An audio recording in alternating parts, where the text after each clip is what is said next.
Good evening, all. Welcome to the July 25th, 2022 regular meeting of the Town of Easton Planning and Zoning Board.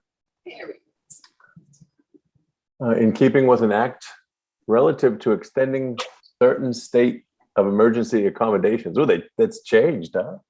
Yes. This Yep. meeting will be, I had that memorized. Okay, sorry. This meeting will be conducted remotely over Zoom. Attendance by board members will be remote, and remote attendance shall count towards a quorum. The meeting will be broadcast live and recorded on ECAT. To use Zoom, you can follow the link on the agenda, which is under the calendar, the first page of the Town of Easton website. While conducting meetings remotely, we will endeavor to keep meeting operations as close to our standard operation procedures as possible. However, use of this platform will necessitate some additional meeting protocols.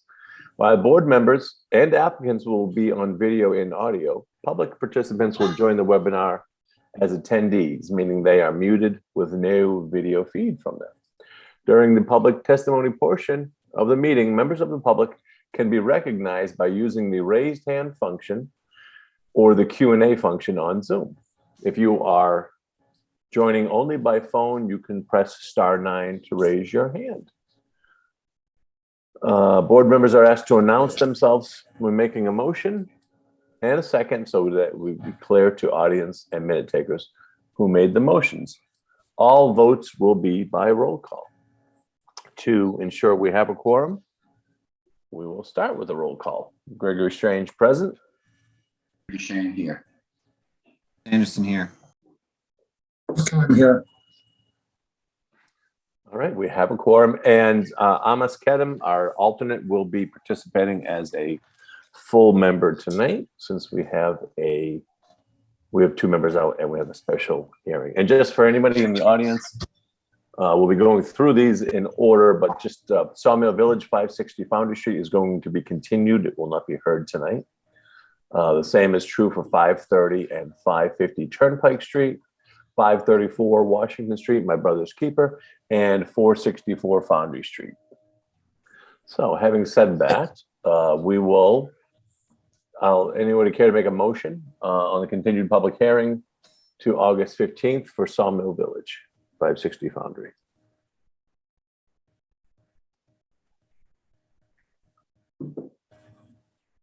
Motion to continue 560 Foundry Street till August 15th. Second. There's a second. Okay, all those in favor? Greg Strange, aye. Peter DeShane, Aye. Amos Kedem, Aye. and Christopher Anderson. Aye. All right, thank you. Next, we have a public hearing for 23 Beaver Dam Road, special permit. I believe it's for a duplex dwelling. And Peter, do you have the? I do. All right, the floor is Town yours. of Easton notice of public hearing.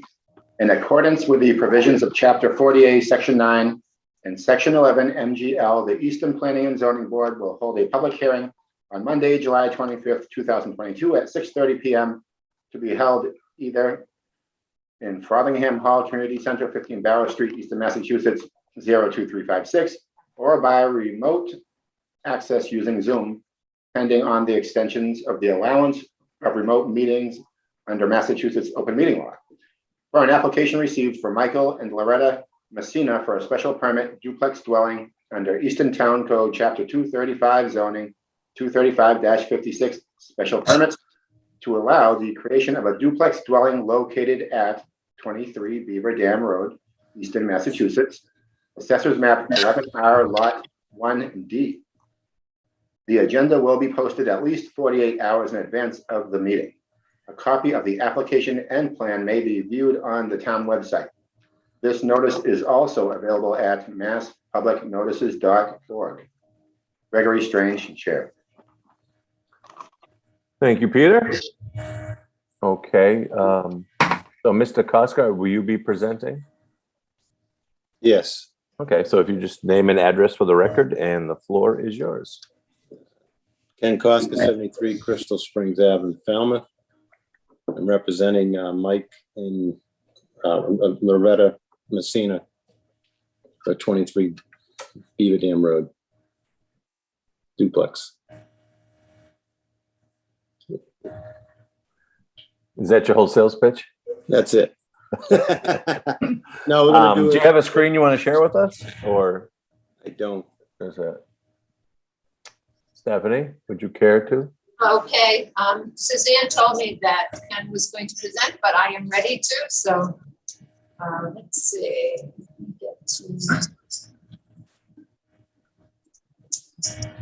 I just need to get it to a scale. Let's see, do you have the site? I have it open if it's easier, if you want me to do it. Or if Yeah, you're- because I'm looking for the site plan. But I don't see the site plan. I see It's under all site the plan. elevations. Site plan's under site plan file. That's why I grabbed it.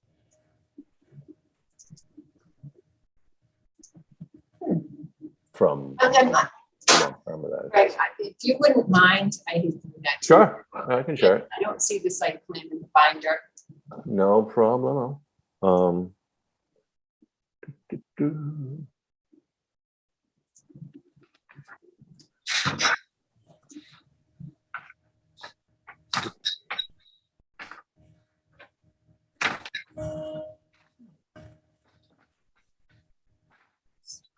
Okay, did everybody get that? It was there for a second. There we go. Yeah, we're just closing out emails. Wasn't anticipating sharing a screen tonight, so. All right, let me zoom out a little bit. So Ken, do you want to talk a little bit about sort of the existing condition, you know, what's here and Yes. what's being proposed and how it's going to happen? So there's a raised ranch in the front that you can see on the front part of the plan. They're looking to do the duplex in the back. It's similar as what we did on 165 Rockland Street. One side of this duplex is going to be for the mother, and the other side is going to be for the wife and the Mrs. Messina and her two daughters. It fits good on the property. It's a great fit, good usage for the family. And, you know, they just like to get it done. They've had a tragedy in their life, and this is going to be something that changes things around. So, and then, so the, obviously, I guess if this passes, once the building is, the existing house will be coming down, right? Yeah, as soon as the house is finished, then we'd go through the demolition process, which we'd have to get disconnects. And I would assume it would take 3 to 4 months on the long side, varying the time of year. And I know we had some Yeah. talks, I'm sorry. We had some discussions with Stephanie Danielson, Director of Planning, that if this were to pass, that would be, we were questioning just to make sure the existing house would come down. We would just make that a condition and would, you know, Absolutely. come up with whatever X number of months, which we've done Yeah. before. Yep. All right, why don't Board, you guys have any questions on the site plan? I'm going to pull up the building plans. I have a quick question. It's a formality, but this is actually a multifamily dwelling and not a duplex.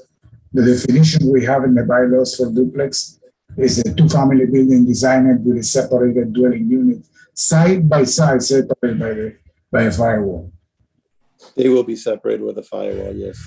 Yeah, this is a duplex. We've approved similar plans like this. It doesn't have to be, you know, if you think of the definition, it doesn't call out, it doesn't have to be the entire width of the building. They just have to be attached by a wall. Sorry for the slowness of this uploading. Greg, I do have the elevations if you want me to share those.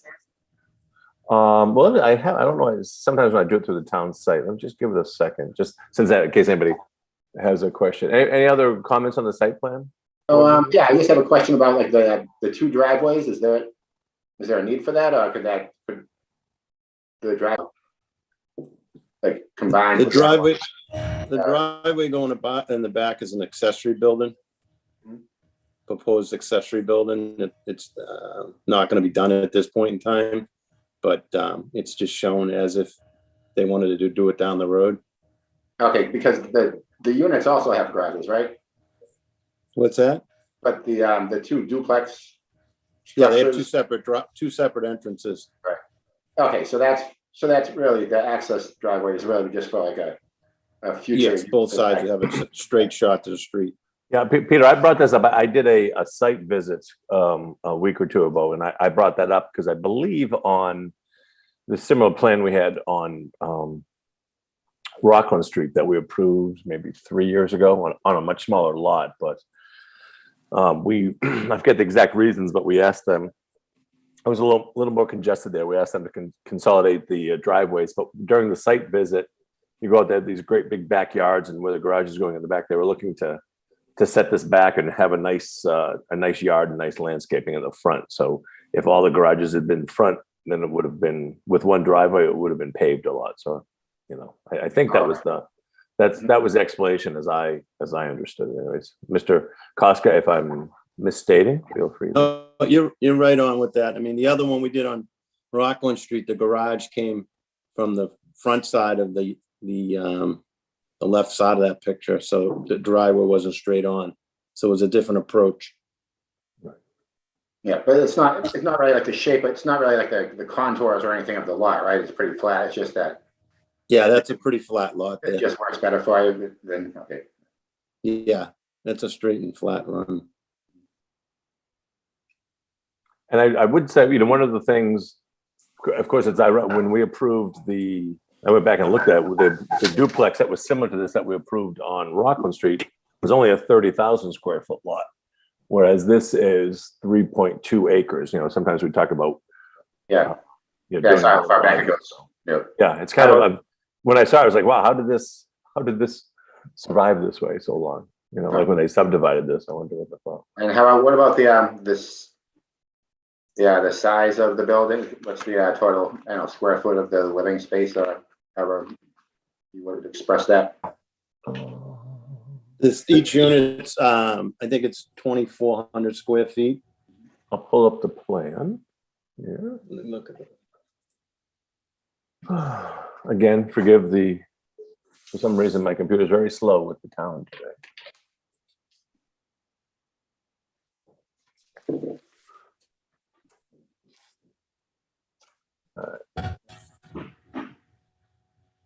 There you go. Floor plan where the areas should be.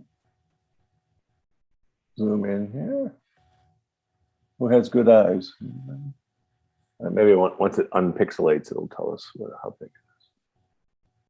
It's right there. I just can't read.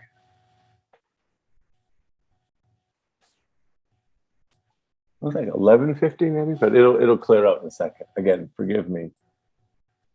For some reason, the marriage of my computer with Town Hall is always very slow. There we go. 1120 is the first floor.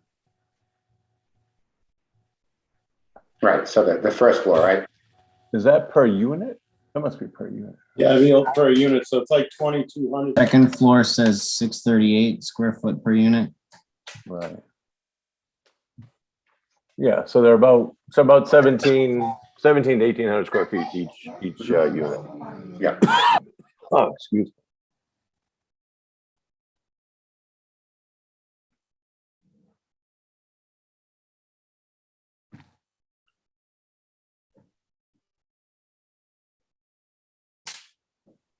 So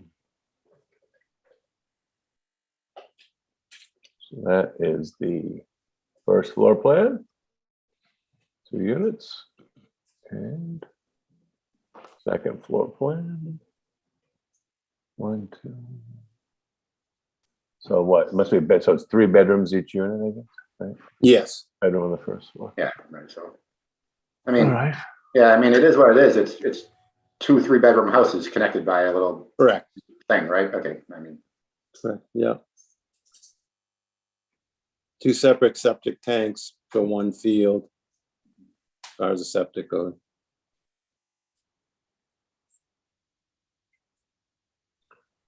So thoughts, comments, questions, motions, anything, anybody?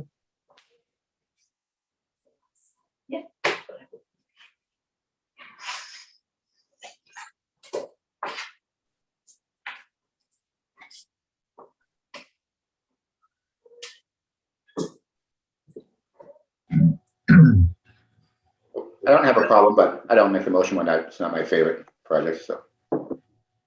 It's a silent protest, is it? Well, we first would need, I mean, we need to close, we should, the first thing we would do is ask the applicant if they would like us to close the public hearing. What's that? Yeah, Would you like us to, once we close the public hearing, we can't take in any more information. And we need to close the public hearing to accept a motion to vote. yeah, close the public hearing. Do we have any comments from the public, or do we do that later? Yeah, I would do that once we have a motion. I don't have a motion. I'll make a motion to close the public hearing for 560 23 Beaver Dam Road, sorry. I was just saying, once I have a second, I should say. I'm second. All right, seconds. Any further discussion? None from the board, any from the public? Anyone in the public cares to speak out, ask a question or comment? Please raise your hand on Zoom. Okay, hearing and seeing none. All those in favor of the motion to close the public hearing? Gregory Strange, aye. Christopher Anderson, Aye. Thomas Kedem.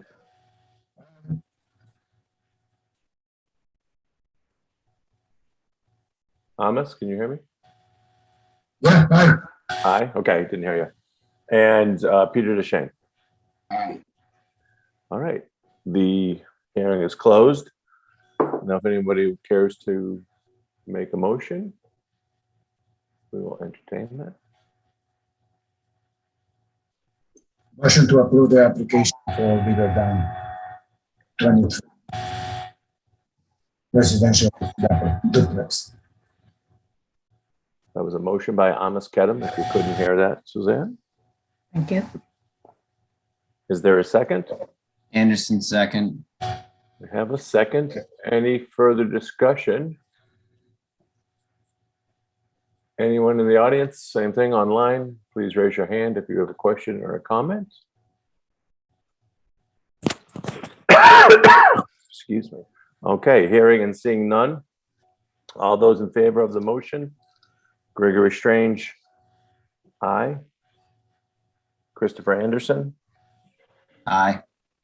Amos Kedem. Aye. Amos, we broke up. Was that an aye? Aye. Okay. Amos, we're gonna put in we're gonna buy you a new microphone. And Peter DeShane.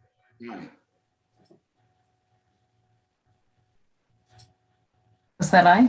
Peter, I didn't hear anything. Aye. Aye. Okay. That is unanimous, 4-0, which is what we needed for the supermajority. Okay, the motion passes. Thank you, Mr. Koska. Thank And, you. good luck to your Board. applicants. You're welcome. All right, let me unshare my screen here. All right. Give me a second. I have just promoted. Thanks, Stephanie. All right, bear with me. I just gotta call up our agenda here. You can say, I think she took you already back down. Okay, next up, we have a continued site plan review for 25 Robert Drive.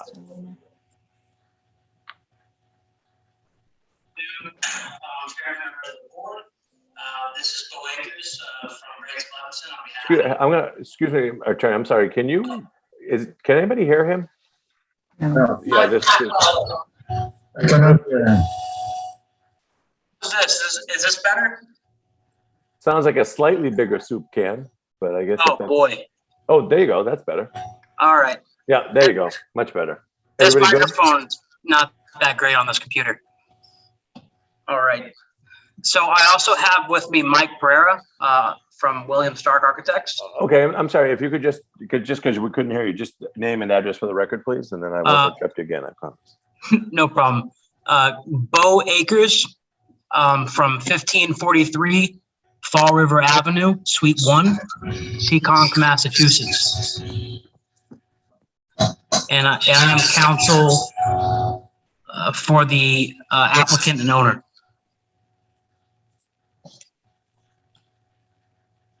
Today, I believe we're back for the second hearing before the planning board for 25 Robert Drive. Thomas, can you mute your mic now?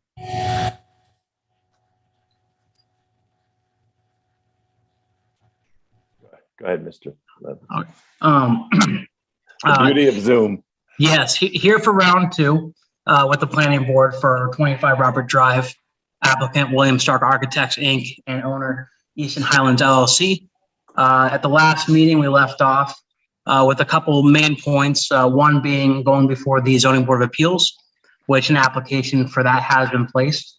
And furthermore, a revision of the site plans, particularly concerning the types of trees and landscaping to be placed along the main road there. I believe it's Foundry Street. And with me, I have Mike Pereira, who is an architect from William Stark Architects, Inc. And I believe he can give a little more detail on the revisions to the landscaping. Great. Have at it. All right. Good evening, everyone, and thank you for your time. If I may, I'd like to share my screen to go through the drawings, please. Absolutely. How's that feel, Stephanie? Good. We beg people to share screens, but we don't have much luck. Thank you. Could everyone see my screen? Yes. Yes. Okay, great. Thank you. As Bo had mentioned, this is for a self-serve ATM that's located on 25 Foundry, Robert Drive. My apologies. It's parallel to Foundry Street here. I'll zoom in a little bit just to kind of give you the context of where we're proposing this. It's a 13-acre plus or minus site. The self-serve ATM is located, like I said, parallel to Foundry Street here. This is an overflow parking area that's used now as part of the whole shopping center here. Plus minus, the construction is about 2,100 square feet. It's comprised of a drive-up ATM with a canopy that's lit on the underside, and then a clearance bar when you come in. I'll jump into the architecturals. Zoom out a little bit. Again, coming in, here's the clearance bar. It kind of tells patrons coming in, height requirements coming in. You got your ATM machine here, the canopy here, and then exit here. We're proposing line striping in addition to a curved island. And as Bo mentioned, the landscape around the ATM and the electrical panel. So it kind of creates a buffer from people traveling on Foundry Street on there. I would like to note that the canopy and all signage is actually going to be submitted separately under a sign permit. This is just for the special permit for the ATM to get the project constructed. And again, we will have to go in front of CBA again as well. I'm sorry. And what would be going in front of ZBA for? Oh, for the drive up itself. Correct. Yep. Right. Okay. Sorry. Yep. Not a problem. Again, it is an overflow parking area in here. Most of the parking for the plaza is done in front of the main shopping retail in here now. So we're just here. Again, it takes plus or minus 9 parking spaces out of the total parking area in here. So it's really small in comparison to the amount of parking spaces that are there now. And that's really the project. I'm open to any comments or I'm just wondering, or questions. Yeah, if you could, I think if I'm not mistaken, I think the only change we had was the addition of some landscaping. So maybe if you could just zoom in on that, and so we can Yep. take us through that quickly, and if the board has any questions. My pleasure. Yep. So when we were in front of ZBA, we talked about perhaps surround the ATM and the proposed electrical components with some landscaping. So going back and forth, we're proposing some native hollies to surround both the ATM and the electrical panels in there. Trying to get something that's a native species to the area. This other area is just being proposed as right now is like a mulch bed, so very low maintenance, but something that also visually appeasing than just burnt grass or landscaping is not well taken care of. And I do know or believe that the landlord is also working on proposing to clean up right now some of the landscape that's kind of overgrown right now that we can see from Foundry Street. So this would be in addition to the proposed, plans and work that the landlord is planning on doing as well. Okay. Questions, or Stephanie, do you have any comments? No, they're showing native hollies. My suggestion was American hollies, which are native. And can grow to a nice height, provide a nice camouflage. And go 50% male and 50% female, Yes. and you'll have berries. Yes. Hmm. Which then provides a wildlife food source. Not that there'll be a lot of wildlife, but there might be some birds in the area. Board members, That's not our questions? problem. Yeah, we Questions? could definitely add that in to revise it for the next CBA meeting. Yeah. Questions or comments, board members? Yeah, is there any new proposed lighting on the plan or expected besides any signage? If I may, no proposed lighting for the plan. The lighting that's associated with the canopy, I could show you here. This is by, the ATM canopy vendor and signage. There's just some LED lights that are just built in under the canopy. Okay, so right, I see that. So they're all pointing down, right? Or facing Yep, down. they're all pointing down. Yep. Okay, thanks.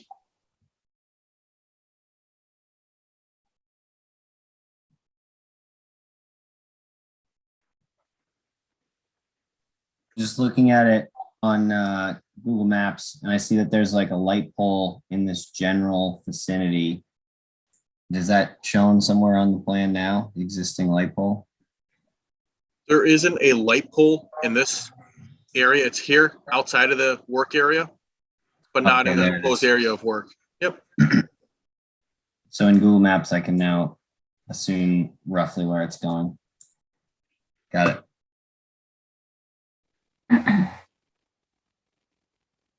So I'll make a motion to approve the updated site plan for 25 Robert Drive. And That was Deshane making that motion, by the way. I hear a bunch of static. Does that mean Anderson Hamas is second. All right, Anderson with the second.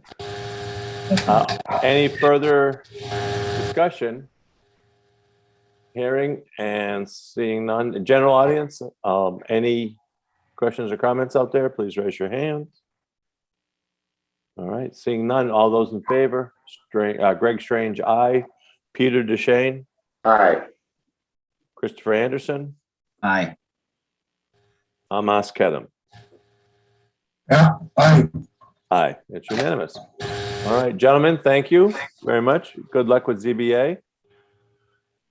Thank very you. much for your time. Have a good evening, everyone. Yes, have a great night. Thank you very much. All right, thanks. Thank you. All right, planning board, let's speed this up and get you folks home. I need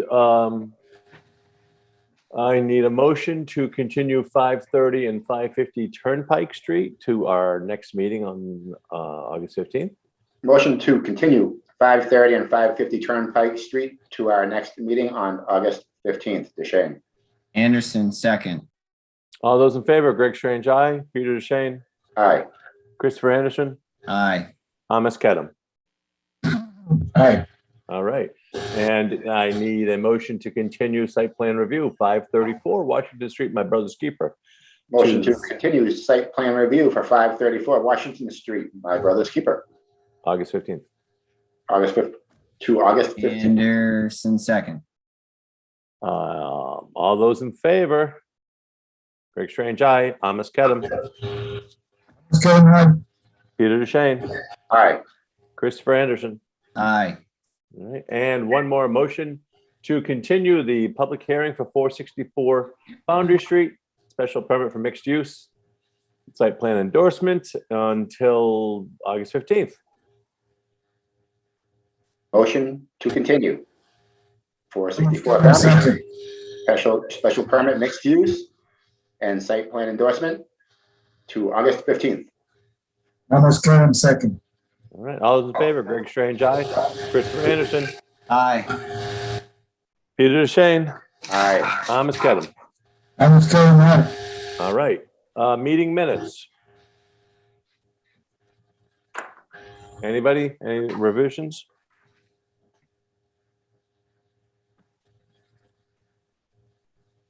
I reviewed them quickly. They looked okay to me. Anyone else? Yeah, they look fine to I. Motion to approve. You got it, Amos. A robot voice. Do I have a second? Anderson, second. All those in favor, Greg Strange, aye. Peter DeShane, Aye. and Christopher Anderson. Aye. Thomas Kedem. Amos Karen, aye. All right, chair report. Nothing to report in the interest of a quick summer meeting. Stephanie, do you have anything? Not at this time. All right. Well, everybody, we thank you for venturing out to your living room in all this heat. I'm sure it was tough. I'll be thinking of you all as I head to my pool to have a margarita. And I wish you all a wonderful week. Stay cool. Thank you, ECAT. Thank you, Easton. Thank you, Stephanie. Thank you, Suzanne. Night, everybody. Motion to who's going to send us home? Motion to adjourn. Second. All those in favor, Strange eye. DeShane, aye. Anderson, aye. And that's unanimous. All right. Thanks, everybody. Good night. Bye, everybody.